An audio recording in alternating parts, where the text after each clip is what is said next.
Primeiramente, muito obrigada, Marcelo, por você ter aceitado esse convite, ser querido para falar para os professores nesse momento que a gente está precisando de ajuda.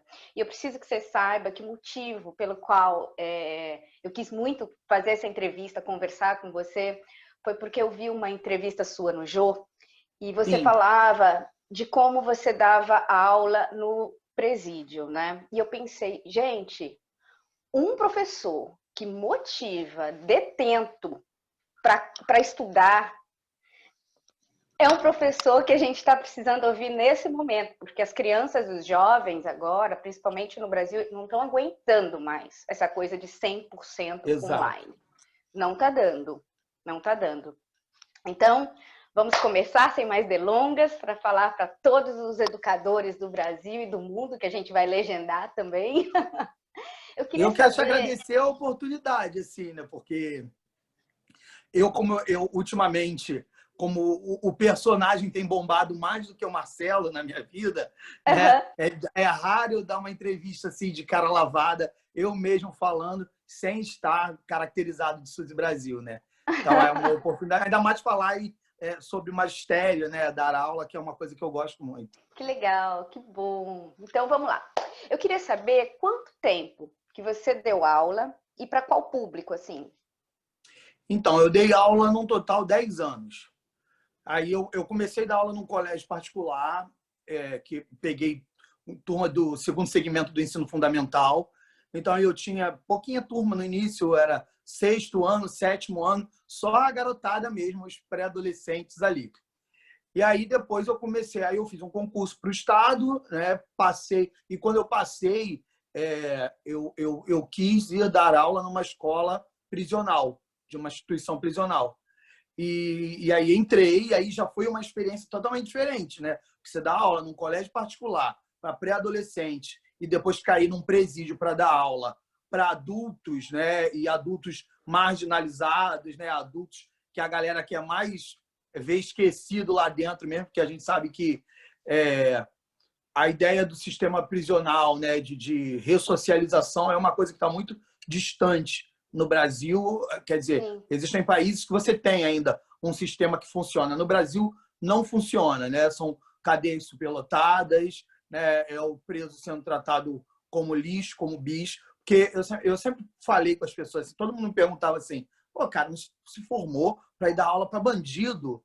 Né? E eu falo, primeiro, quando eu entro ali, e isso, qualquer professor que vai dar aula em uma unidade prisional, ele tem que Uhum. olhar o detento como um aluno, né? E esquecer o passado, o histórico desse cara, porque realmente não era o que me interessava. O que me interessava era estar ali, né? Levando um pouco de conhecimento, tendo a oportunidade de bater papo, de levar algum esclarecimento e de olhar para essas pessoas, né? Como pessoas normais, né? Pessoas normais não é o termo, mas como pessoas, né? Como alunos, seria Sim, isso, né? sim. Nossa, Olhar que como lindo. aluno, porque o olhar da agente penitenciário, diretor de presídio, é sempre um olhar muito, né, agressivo. E aí, quando eu entrei ali, foi de verdade quando eu realmente me senti professor. Porque você vê um aluno chegar para você e falar assim, cara, professor, quando eu sair daqui, eu quero estudar mais biologia. Nossa. Gostei muito, que não sei o quê. Então, assim, eu não entrei lá com o intuito de salvar, resgatar ninguém. Mas eu Uhum. entrei com a ideia de levar uma palavra, de levar um conhecimento, né? E proporcionar a esse cara uma outra visão, um outro papo, sabe? Um outro clima. Né? As nossas aulas, assim, eu tinha um planejamento no presídio, mas para onde a conversa fosse, era naquela direção que eu ia. Eu queria Entendi. segurar a atenção daqueles caras ali o máximo possível. Né? Ou E seja, ali, você utilizava temas de interesse deles para prender sim, a sim. atenção deles. O meu programa, o meu planejamento, o primeiro dia de aula, eu sempre conversava com eles para saber o que eles queriam ouvir, né? Qual era a doença que eles queriam entender, qual era a forma de higiene, o que eles estavam, o que eles poderiam aplicar também na vida deles ali dentro, para ter um pouquinho mais de qualidade, né? E aí eu montava esse programa, e quando eu chegava com as aulas, né, eu sempre buscava vídeos, né, para não ficar ali só falando. Então eu levava vídeo, algum depoimento, né, enfim, matérias de jornal, recortes, para que esse cara, né, tivesse um acesso diferenciado, né, porque a pessoa está ali dentro, né, sem nenhuma perspectiva, né, completamente desanimado. Porque eu sempre falei para as pessoas, eu falo, cara, você está privado da liberdade já é a punição. Você não precisa estar comendo comida estragada, você não precisa estar numa cadeia que cabem 20, com 60 lá dentro, né? Você não precisa estar sendo tratado igual nem bicho. Não vamos falar nem isso, porque não é o tratamento nem para bicho. Claro. O cara já está ali privado da liberdade. Então, se esse cara, por exemplo, tivesse ali, né, uma formação técnica, se ele tivesse uma oficina decente para trabalhar, né? Como eu via, tinham dois que cuidavam da horta. E aqueles que cuidavam da horta ali, eles eram muito mais felizes, muito mais sociáveis. Então, assim, eu acho que se o sistema prisional, né, ocupasse, ensinasse e desse alguma chance desse cara, quando saísse dali, cumprisse a pena, se inserir no mercado de trabalho novamente ou pela primeira vez, né, isso ia funcionar muito mais. Que legal, né? Que legal. E, Marcelo, como que foi essa transição do Marcelo professor de biologia para a Suzy Brasil? Mas, na verdade, a transição é ao contrário. Eu sempre fiz a Suzy, eu faço a Suzy desde os 17 anos. Comecei a fazer a Drag Queen Suzy Brasil sem nenhuma pretensão de isso virar um trabalho. Na grande verdade, eu fazia teatro infantil. Na verdade, comecei fazendo teatro espírita, dentro de um centro espírita kardecista. Dali, eu entrei para o ensino médio e tinha um grupo de teatro no colégio. Eu comecei a fazer teatro ali. Dali, já prestei vestibular para artes cênicas. E nesse meio tempo, entre ensino médio e universidade, eu comecei a fazer show. Só que, para mim, era tudo uma grande brincadeira. Era mais um personagem, né? Porque eu estava focado na coisa do teatro. E aí, quando a Suzy virou realmente uma profissão, virou realmente um trabalho, né, que eu comecei a ganhar dinheiro, que eu comecei a ajudar a minha família em casa, né?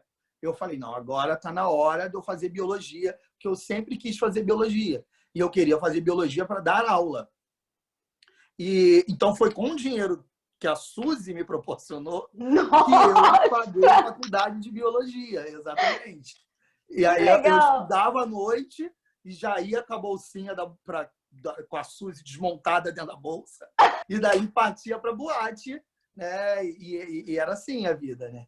Não, então, engraçado que isso já me faz pensar, quando você falou eu ia com a bolsinha e tal, já me vai para a terceira pergunta, que é a seguinte: quando a gente fala em bullying, né, a primeira coisa que a gente pensa é em aluno, né? Os alunos sofrendo bullying e tal.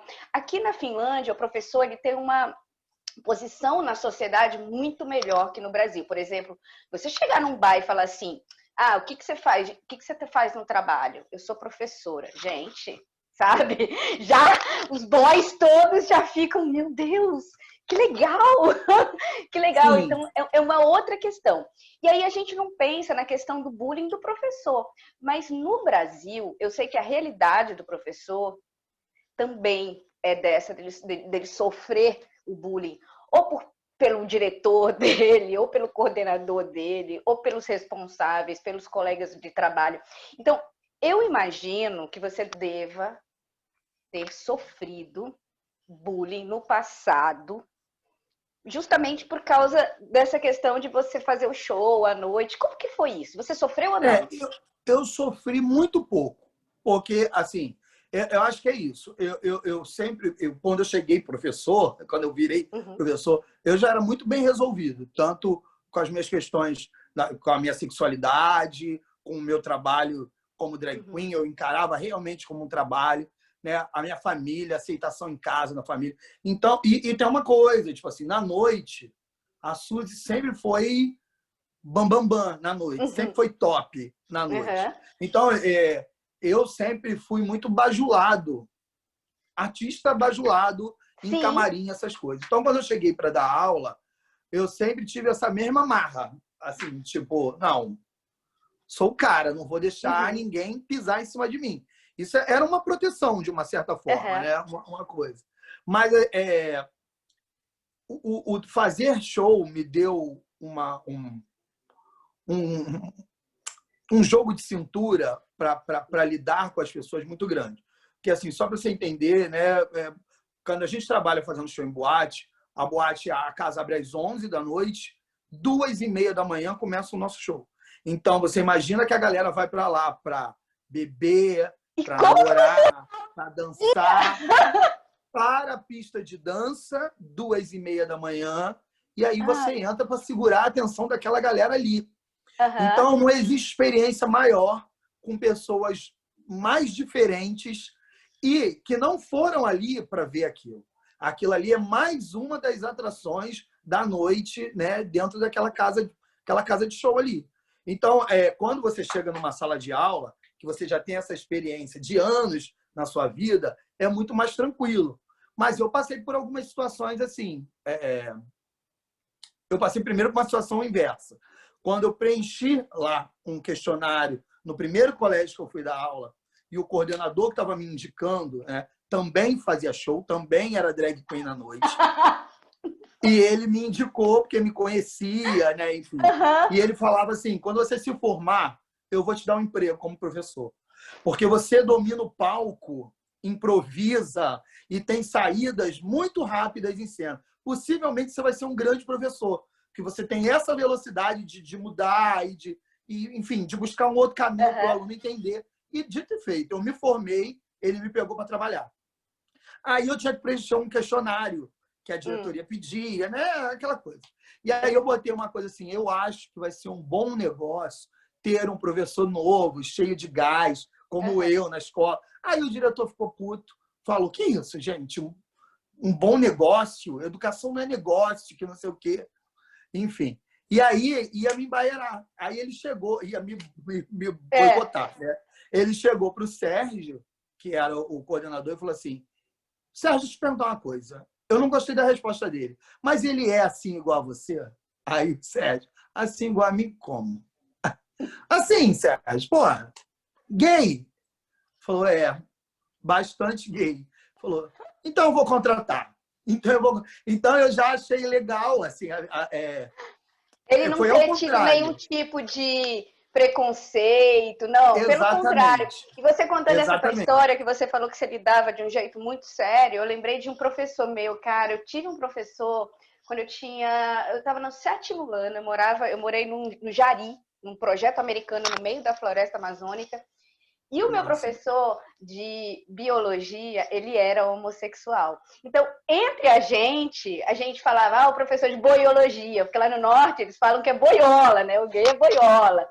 Então, o nosso professor de boiologia, não sei o quê. Só que ele era um cara tão legal, tão decente, tão correto, que nunca ninguém sacaneava com ele, ou diminuía ele, sabe? Ou fazia qualquer tipo, justamente por isso, porque ele tinha uma posição. Era o nosso melhor amigo. E ele é meu amigo até hoje. E aí, do jeito que você falou, eu lembrei dele agora. Pois é. E esses professores são os que marcam, né? Esses são os que ficam na nossa cabeça. Muito! A gente é amigo até hoje no Facebook. Nunca escolhi. Adoro biologia por causa dele. Que aula! Que aula! Não, eu vou te falar, eu acabei não te respondendo. Eu tive 2 situações que foram claras assim de bullying na minha vida, assim como professor. Uma, eu dava aula para uma turma de 7º ano, né, antiga 8ª série, e aí é isso, antiga 6ª série. Tô perdido, peraí. 5ª série, 6º ano, 7º ano, antiga 6ª série, 7º ano, antiga 6ª série. E aí, eu dando aula, esse professor... Eu cheguei nessa sala, eu tinha uma relação super boa com essa turma. Eu cheguei nessa sala e, quando eu cheguei, estava todo mundo com as cadeiras puxadas, as carteiras, da metade da sala para o fundo, todo mundo esmagado e aquele buraco na frente da sala, assim. Eu falei, gente, o que houve com a arrumação nessa sala? Não, nada, professor. E todo mundo quietinho, só uns... E eu virei, comecei a botar matéria no quadro, que não sei o quê, aí insisti. Falei, gente, o que houve? Vocês estão nessa distância aí toda... Aí um aluno que era muito colado mais comigo, tipo, aquele aluno que gosta mais do professor, né? Aquele capiroto que sempre tem. Sempre tem um capiroto. É isso. Professor, eu vou falar. Pô, estão falando uma parada aí do senhor, que não sei o quê. Eu falei, o que é? Fala. Pô, não sei, o senhor vai brigar, que não sei o quê. Eu falei, não vou brigar, gente. Eu preciso saber o que está acontecendo. Eu falei, pô, estão dizendo que o senhor é gay, que se veste de mulher, que não sei o quê. Eu falei, não, estão falando que o senhor não falou gay. Estão falando que o senhor se veste de mulher, né? Que tem um nome artístico, Suzy Brasil. Eu falei, é verdade. Aí a turma... Porque eu acho que eles pensaram que eu ia negar, né? Não sou eu. Falei, é verdade. Aí eu expliquei. Eu faço uma drag queen há anos, nas boates, que não sei o quê, Suzy Brasil, que não sei. Aí virou a hora das novidades, né? Eles perguntando tudo. E um perguntou assim, mas, professor, o senhor é gay? Eu falei, o que você acha, cara? Eu trabalho vestido de mulher. Aí já tinham pesquisado, já tinham visto o vídeo. Vocês acham que aquilo ali é coisa de hétero mesmo, sabe? Aí eles assim, não, né, professor? Falei, então tá respondido, né? Que eu não sei o quê. E viraram meus super amigos a partir daí. Essa turma virou o meu xodó na escola. E eu sentia que quando algum colega de outra turma queria fazer uma graça, eram eles mesmos que seguravam a onda. Eu falei, ei, professor, é maneiro, não faz graça não, que não sei o quê. Era assim. E uma outra situação que foi numa reunião de pais, eu não estava, e quando eu cheguei à tarde para dar aula no colégio, a inspetora falou para mim assim, teve um quiprocó aí hoje por causa de você, um fuzuê. Falei, por quê? Porque uma mãe da turma do 9º ano levantou e falou que não tinha nada a ver com a sua vida, que você podia fazer o que quisesse fora do colégio, mas que não podia trazer o seu outro trabalho para a sala de aula, não podia trazer o seu personagem para a sala de aula. E aí, os pais, na reunião, começaram a se pronunciar a meu favor e dizer que conheciam o meu trabalho já, que eu já acompanhava a turma desde o 6º ano, né? Era o 4º ano que eu estava com eles. Sim. E os pais começaram a me defender. Não, o professor Marcelo nunca confundiu as coisas. O professor Marcelo sempre foi um professor que ajuda, que perde o recreio, o intervalo, se tiver que perder, para ficar com o aluno na sala explicando que não sei o quê. E aí virou uma briga contra a mulher na sala, na reunião. Nossa, e aí, quando eu cheguei, tipo assim, a inspetora estava de sorriso até aqui, a coordenadora até aqui para mim, porque eu tinha sido super elogiado, né? E os próprios pais resolveram a questão e a mãe botou a violinha lá no saco dela. E nada chegou até mim. Quem me contou foi a inspetora que bateu a fofoca. Então, assim, essas foram as situações que eu tive de mais diferentes. Assim, que constrangeram, né? E aí, exatamente. Eu ia até te perguntar, né? Se algum aluno virou fã, e você já respondeu, né? Você falou que teve uma turma inteira que virou fã, assim. Não, e EJA, né? Eu dava aula para educação de jovens e adultos também. Então, assim, tinha alunos que iam na boate. Às vezes marcavam um grupinho, professor, vai na sexta, que não sei o quê, libera a entrada de vocês. Nossa, que professor massa! Muito assim, sabe? Hoje em dia no Instagram eu falo com vários alunos, né? Então eles ainda seguem a tua vida? Ainda seguem. Que legal. E isso é muito bom, né? Porque essa relação, essa admiração que o aluno tem pelo professor, quando eu acho que é uma resposta de que eu fazia o meu trabalho com competência, com verdade, né? Com vontade de fazer.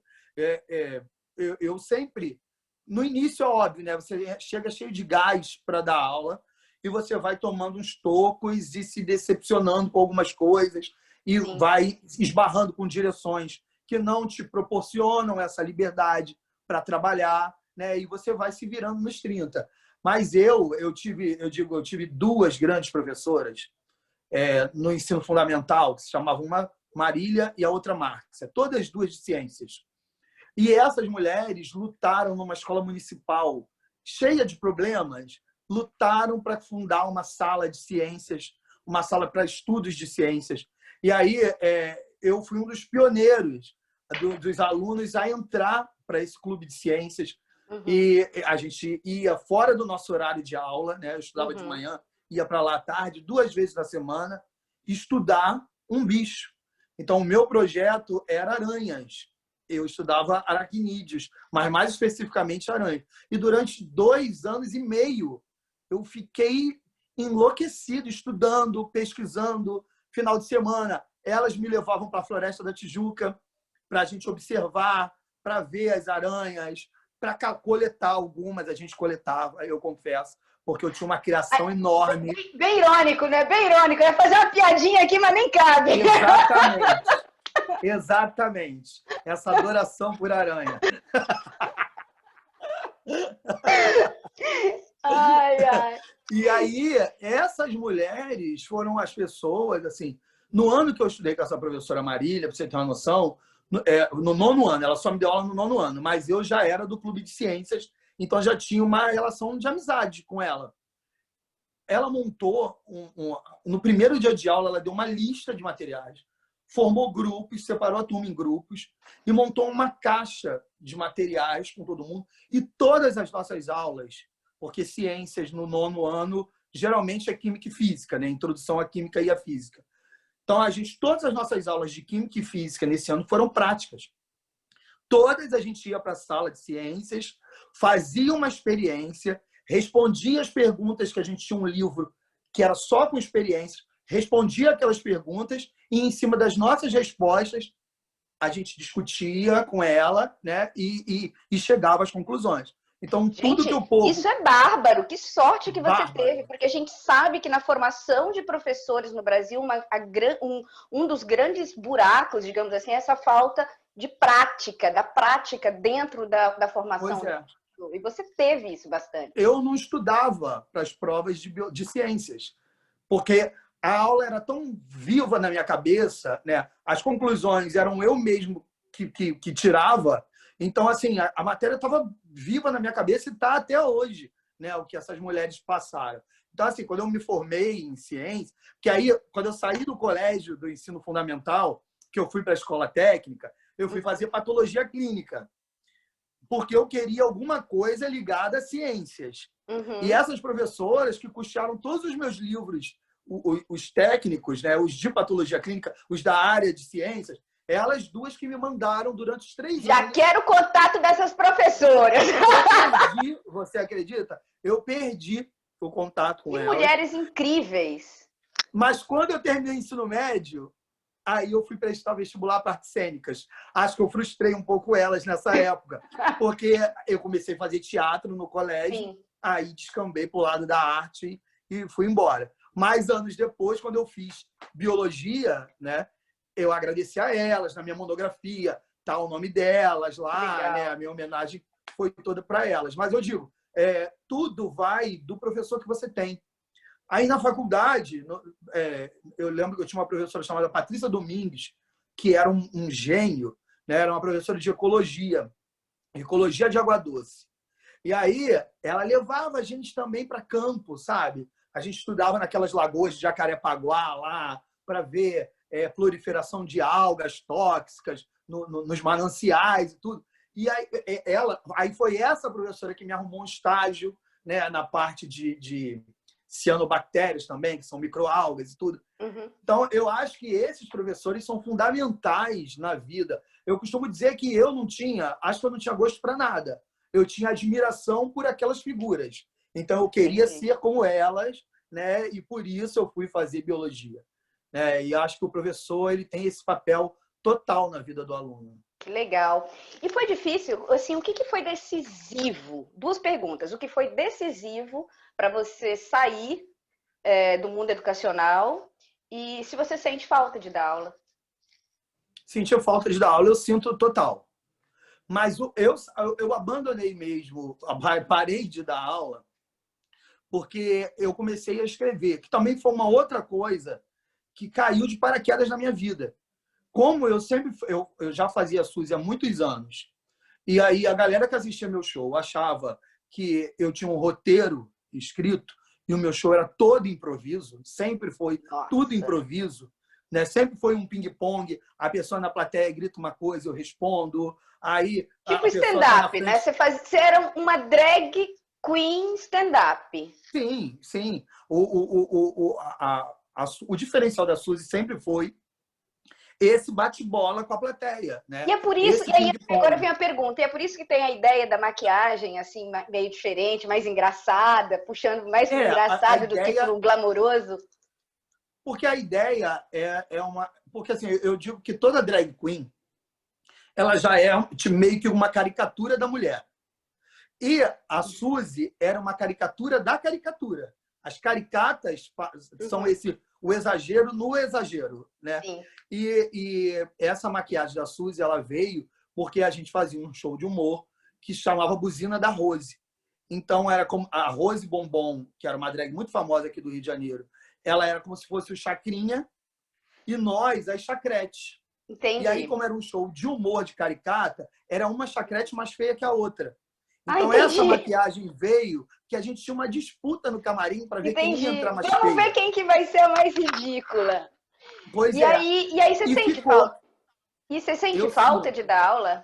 Eu sinto falta de dar aula. Eu mato a minha saudade de dar aula, assim, com sobrinhos meus, né? Uhum. Quando tem filho de amigo que precisa de aula de ciências, eu vou lá, dou uma força, e é assim que eu mato minha saudade. Mas eu Legal. parei por causa disso, porque eu comecei a escrever. Aí eu fui convidado para escrever o Ferdinando Show, que é um programa do Multishow, né? Ferdinando é aquele personagem do Vai Que Aliás, Cola. parabéns, eu conheci esse programa há pouco tempo. Parabéns, está fazendo um sucesso com o Ferdinando Show e também na Vila, com o Paulo Gustavo, né? Sim. E aí, o Paulo Gustavo e o Marcos Magela me chamaram e me indicaram para eu escrever esse programa, ser um dos roteiristas do Ferdinando Show. Só que eu nunca tinha escrito nada, sabe? Uhum. E eu fui para a reunião, assim, sem saber por que eu estava indo lá. Eu lembro que era uma véspera, sexta-feira de carnaval. Eu fui para a reunião e aí assistimos o programa piloto, né, Uhum. que já tinha sido aprovado pelo canal. E no final, que a gente fez todas as considerações, o diretor super perguntando minha opinião sobre o programa, por eu ser uma drag, e o Ferdinando todo o programa ia abrir vestido de Uhum. drag, que não sei o quê. E eu achava que eu estava nesse lugar aí, meio que um consultor de pinta, sabe? Uhum. Era Sei. isso. E aí, no final, o diretor falou assim, não, agora eu vou apresentar os roteiristas, apresentou toda a equipe, agora eu vou apresentar os roteiristas, fulano, fulano, fulano e Marcelo, Suzy Brasil. Eu falei, eu? Ele falou, você. A gente acredita em você. Marcos Magela, que faz o Ferdinando, indicou você. Paulo Gustavo indicou você. E a gente acredita que se você botar o que você faz com a Suzy, você botar no papel, você vai arrasar. E foi o que aconteceu. Quando eu escrevi o primeiro roteiro do Ferdinando, o redator final me mandou uma mensagem e falou, cara, você não vai acreditar. Porque eu mandei uma mensagem para ele antes, tipo assim, e aí? Não gostaram? Não rolou? Não Uhum. foi aprovado? Ele falou, não, amor, o seu foi o melhor roteiro. Você está super Nossa, dentro. então professor de biologia, roteirista, Drag queen, artista, drag artista, queen, tudo junto. a afinada Rogéria, que Deus a tenha, já vou entregar minha Amava, idade minha aqui, amiga. né? Minha Nossa, já vou amiga. entregar minha idade aqui. Ela costumava dizer que ela era a travesti da família Da família brasileira. brasileira. Você acha que você é a drag queen da família brasileira? Eu acho que eu estou me tornando, porque depois da Vila, a Uhum, criançada que assiste a Vila, o que eu recebi de mensagens de mães no meu Instagram, assim, com a uhum. fala deles, né? Claro que as crianças não estavam me seguindo, que a Suzy, ela é Sim, sim, picante, né? Ela sim. é um personagem para adulto. Foi adaptada para a Vila, porque Paulo Gustavo gostava muito do personagem e indicou e a coisa funcionou. Mas eu passei a ter uma galera, mães me mandando recado, sabe? Que não era legal! só o público gay no Instagram, muito diferente. Mas como os programas que eu fui escrever para o Multishow geralmente eram novos programas, a gente precisava acompanhar as gravações no set. Porque como estava se entendendo os programas ainda, por mais que a gente já tivesse os roteiros prontos, as modificações aconteciam na hora.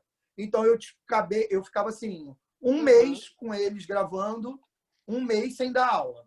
Entendi. Entendeu? Aí era difícil. Aí, quando isso foi virando uma rotina, eu fui largando, porque eu fui pegando vários programas, né? Eu escrevi Ferdinando Show, eu faço colaboração no roteiro do Vai Que Cola, eu escrevo Baby Rose, também do Multishow, escrevi Treme Treme, enfim. Então, eu já fiz vários programas. E aí não dava para dar aula e ser presente. Para conciliar, né? Não dá. E aí a veia artística falou mais alto e né, exatamente. A veia artística também.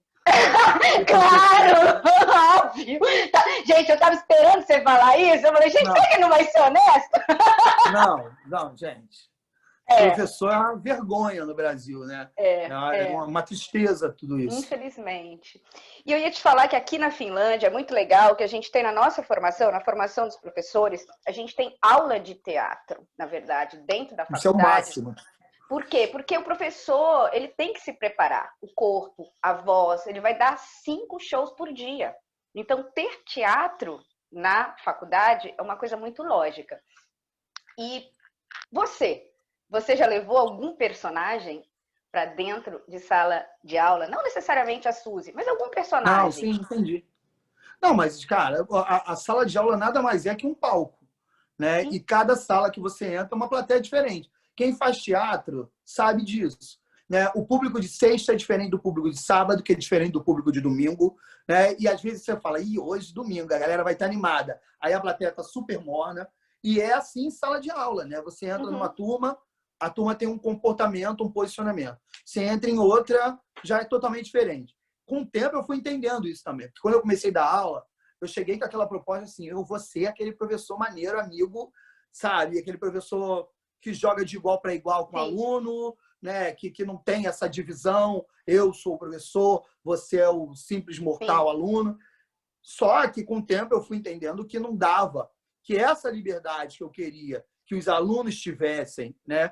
Que não era bem assim que a coisa funcionava. Porque realmente tinham turmas que eu tinha que entrar com a cara mais fechada, né? Já botando a matéria no quadro. Tinha turmas que eu podia entrar e bater um papo e rir, né? E tocar a aula de uma outra forma. Tinha turmas que o cospe giz era o que funcionava, porque se você deixasse por conta do aluno, cospe giz. O cospe giz. Cospe giz é aquele professor que entra na sala, pega o giz e enche o quadro e os alunos copiam, entendeu? O professor cospe giz. Exato. Tinham turmas que tranquilamente você fazia uma aula prática. Né? Que você dividia os grupos, que os grupos se empenhavam no trabalho.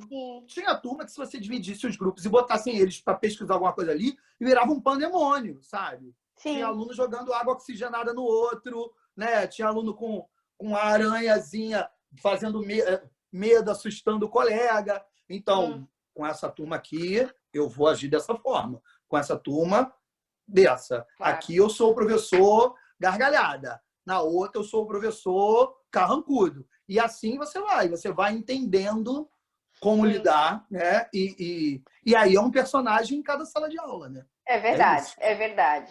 Muito bem. Agora uma pergunta super profunda e séria. E agora é polêmica. Você acha que as escolas no Brasil devem ser abertas agora? Não, claro que não. Não existe isso, né? A gente vive uma pandemia, né? O vírus está sendo estudado, não tem nada controlado. Você vê que aqui a gente já vê as matérias, né, da proliferação do vírus voltando a aumentar na Itália, né? Um lugar que a gente achava que já estava tudo controlado. não está. O Rio de Janeiro vivendo essa tristeza, né, desse truque, desse governo, que é essa história dessas flexibilizações. Não existe isso, né? Então, é uma conversa para o boi dormir. Infelizmente, né, brasileiro é um povo muito sem cultura. Tá. Muito, que eu digo, é uma galera muito do oba-oba, né? Enfim.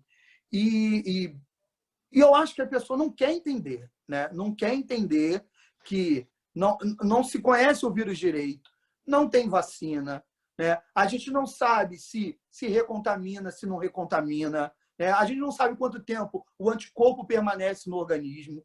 E aí você ouve o presidente falando que é só uma gripezinha, né? O presidente fazendo manifestações na rua, juntando multidões, né? Sem máscara, abraçando e apertando a mão de todo mundo, né? E aí uma galera de um país que realmente, né, é deficiente em educação, em cultura, né? É óbvio que se você tem as suas lideranças te dando esse exemplo, você acaba fazendo o mesmo. Ou pelo menos é a desculpa que você precisava para estar, né, se pondo em risco e colocando a vida dos já outros que você já está falando um pouquinho, passando um pouquinho para esse lado, em São Paulo, o Sindicato das Escolas Particulares, ele está fazendo uma campanha muito forte para as escolas particulares reabrirem.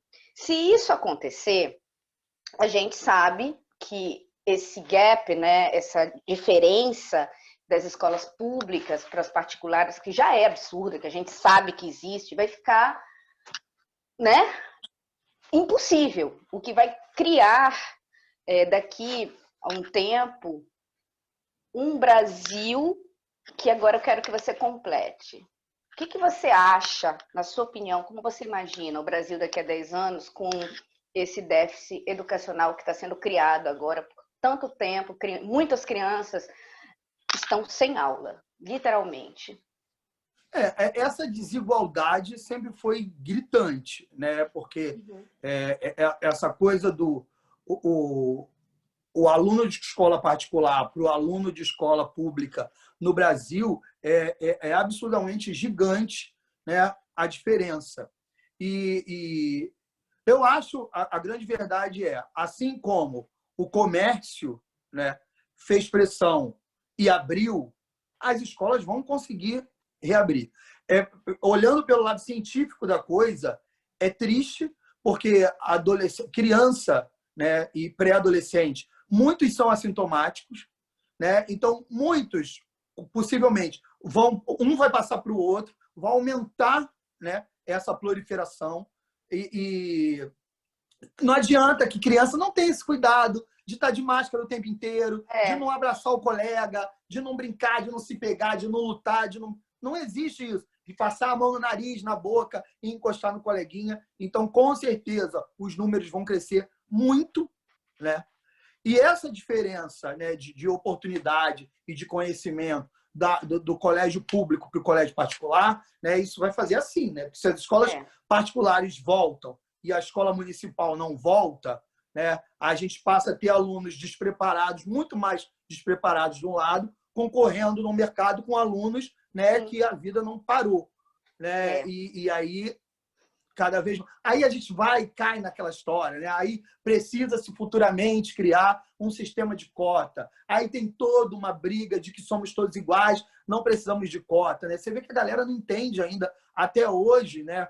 Cota para negro, as pessoas não entendem isso até hoje. Para mim é uma coisa tão clara. Eu não sou um historiador, eu não sou um profundo, né?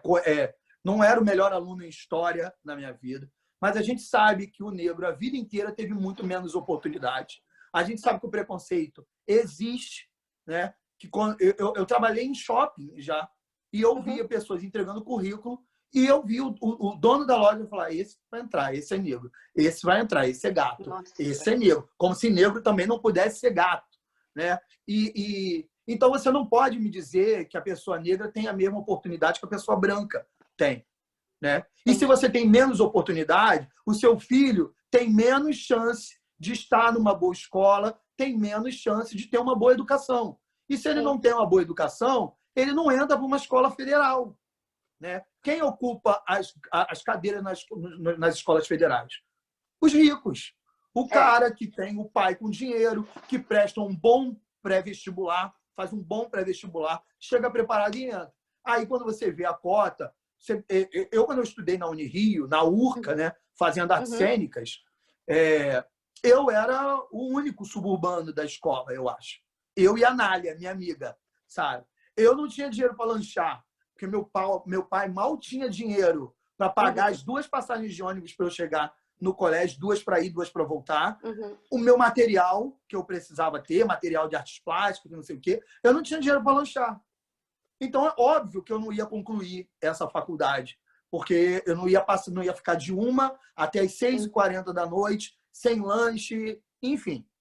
Então, eu, dito e feito, terceiro semestre de faculdade, eu abandonei, né? E foi. Então, mas se você olhar o perfil hoje da Unirio, você tem outro tipo de aluno. Com as cotas, né, veio a possibilidade de uma outra galera estudar, e uma galera que não faz feio, que leva o nome da faculdade brilhantemente, só precisava dessa oportunidade, né? Sim. Então, essa o Brasil, infelizmente, ele libera a ainda escola tem isso. particular. Ele ainda tem essa coisa do não adequado, né? Do preconceito. Sim.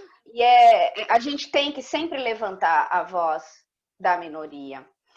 E agora eu vou ter que te fazer uma última pergunta, que está ficando já bastante longo.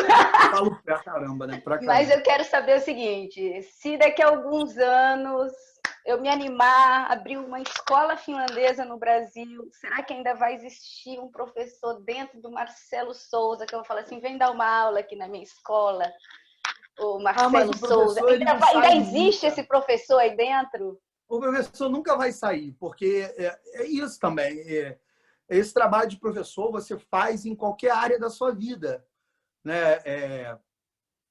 Quando eu fui fazer o Ferdinando Show, eu queria, né, que o programa tivesse uma fala gay de representatividade, né? Eu queria que o programa militasse e passasse algum conhecimento através do humor que levasse algum conhecimento para as pessoas. Isso é preocupação de professor, né? Quando eu estou na boate fazendo show, né? Quando a Suzy está em cena, por mais loucuras que ela fale, por mais baixarias que ela fale, tem sempre uma mensagem ali, sabe? Tem sempre um papo no camarim com alguém que está deprê, que vai lá tirar uma foto e acaba se abrindo porque já bebeu e fala, aí vem o professor, o pai, o psicólogo, tudo junto, sabe? Então, a gente que curte dar aula, né? E a gente que se preocupa com o outro, né? Que olha para o outro, né? Com a ideia de acrescentar alguma coisa, a gente nunca para de dar aula, né? Isso nunca sai da gente. É incrível. Bom, é verdade. Marcelo, eu queria te agradecer muito, porque esse papo foi incrível, foi incrível. Eu pensei assim, vai ser um negócio bom, mas eu não pensei que ia ser um negócio ótimo. Foi um negócio ótimo. Eu estou suando, porque eu sempre fico tenso, porque agora, como eu só apareço mascarado praticamente, né? Só aparece a Suzy, quando eu estou de cara lavada, para mim, é um Você fala assim, nossa, agora sou eu, agora sou eu. Agora sou eu.